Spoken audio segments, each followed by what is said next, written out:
Hi, Passant. Very nice to have you Hey here girl. today. So this Thank is you. Pauline, and together we are Nice. Political Bark. Thank you for letting me join you in this political bark session, podcast, video, or whatever it's going to be. I'm really excited to be here. Thank you. Thank you so much for joining us. I know you from when I was living in Egypt, Cairo. Yes. I first met you in your super nice Sea Salt Bakery and Cafe, which you Yes. started all by yourself. Which year was it? Sea Salt Bakery goes way back to 2015, actually without the cafe. First, I started just baking from home, and then it turned into baking in a kitchen and selling products in markets, in farmers markets, or just delivering to people who needed that type of product that we'll get into. And then I expanded it to the cafe. I opened the cafe in, what was it, 2017? Yeah, it was August 2017, I believe. Yeah, that was when, yeah, wow. So here we are, 2020. Yeah. Yeah. And I mean, you're a successful business entrepreneur woman from the Middle East. You grew up in the Middle East in a very different society from the Norwegian one, from the European one. You're one of many entrepreneurs, female entrepreneurs in the Middle East. In fact, 1 in 3 startups in the Middle East are owned by women. That's more than in Silicon Valley, so that's quite impressive. Statistic. Huh? That was news to me. That's you. amazing. It's And something that people should know. I don't think anybody knows that. I don't right. think anyone in the Middle East knows that specifically. So, yeah. Definitely. And the topic for today is entrepreneurship, women, Arab women in the Middle East, and a bit about what the future might look for this sector of society. Yes.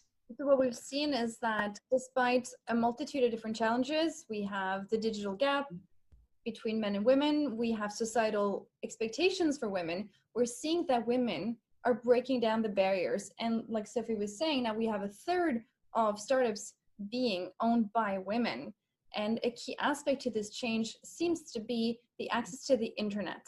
The fact that you have access to digital platforms, whether that is generated because you can do it from home or just because it's a new market in of itself, that can be discussed. But we're seeing a huge change in the market, and potentially women entering the workforce, highly educated women maybe particularly entering the workforce, can have an amazing growth in the economy for this region. Some numbers we will discuss later also. Very interesting numbers, very important numbers to get out. But Passand, can you start to tell us a bit about your adventure, your entrepreneurial mind? What happened when you decided that this was your goal for your life or for the next decades?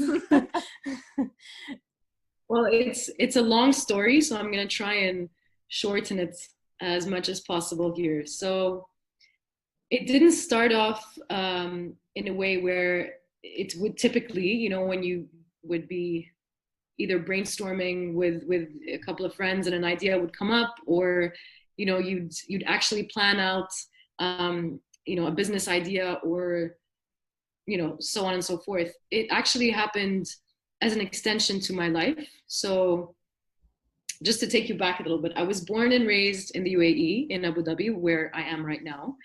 I grew up here, went to school here, graduated high school here, then went to Cairo. And that's when I discovered a different society, right? And that's how the shift happened between kind of how you grew up in an environment where you were encouraged as a girl to come up with ideas, you know, be a team leader, join a sport, you know, be the captain of your team. You can do whatever you want, in the sense where they're not really differentiating between you and a guy or a kid, you know, in your school that's a boy. And so growing up until the age of 17, 18, that was the norm for me. So going to Cairo was a shift there. And then moving along, I actually I studied journalism and marketing and advertising, and so it was a different ball game for me. I actually worked in advertising and marketing for the longest time. It was about 6 or 7 years. And then something happened to me where I had a lot of health issues just happened, consecutively, right? And I didn't kind of pick up the signs when I was younger. I didn't pick up the signs of, skin issues or bloating, et cetera, et cetera. It wasn't really a topic back then in the 90s or in like the year 2000 to 2006 where, gluten intolerance was a thing, or celiac disease was a thing, or gluten-free bread. It wasn't really a topic that people were talking about. And so I didn't know what was wrong with me. And I never got diagnosed correctly either. And so every time I would get sick, I would just be taking, antibiotics, et cetera, and I would just get misdiagnosed over and over again. And so until it, at one point it just completely went downhill and I was extremely ill. I was very unwell and again got misdiagnosed and then got medicated, and that actually just completely ruined my health. I had to recuperate myself for a good 3 months in bed. And this was, I was 26 at the time, right? This is your peak in your 20s. You're like, you want to go out, you want to have fun, you want to work, you want to see friends, you want to travel. So having that dilemma at that age was very difficult because I was like, what's wrong with me? What's going on with me? But then it did stop me from living my life normally. I had to stop work. I had to stop a lot of things because I physically could not move. And of course, mental health at that stage was also an issue because you had to deal with the shock of being unable to live normally. And so that kind of, it took me on a different track. I'm a very stubborn woman. Very, very stubborn. So you would understand that. And so I didn't take it in a way where I was like, I'm just going to have to live with this for the rest of my life. And, I have to feel sorry for myself. I did definitely feel sorry for myself at one point, but then I just thought this is no way to live. I'm sure that there are other people out there that have the same problem and discovered celiac disease and discovered that since childhood, I've had these issues and no one knew and no one could diagnose me correctly. And so I took it into my own hands. And in about 2 years, just going online, joining seminars. Of course, these were online seminars that were outside the Middle East, because again, Middle East at the time, I think this was around 2011, 2012. No one was still talking about it. There wasn't access to any kind of, health coaches at the time like there is now. It wasn't really a thing.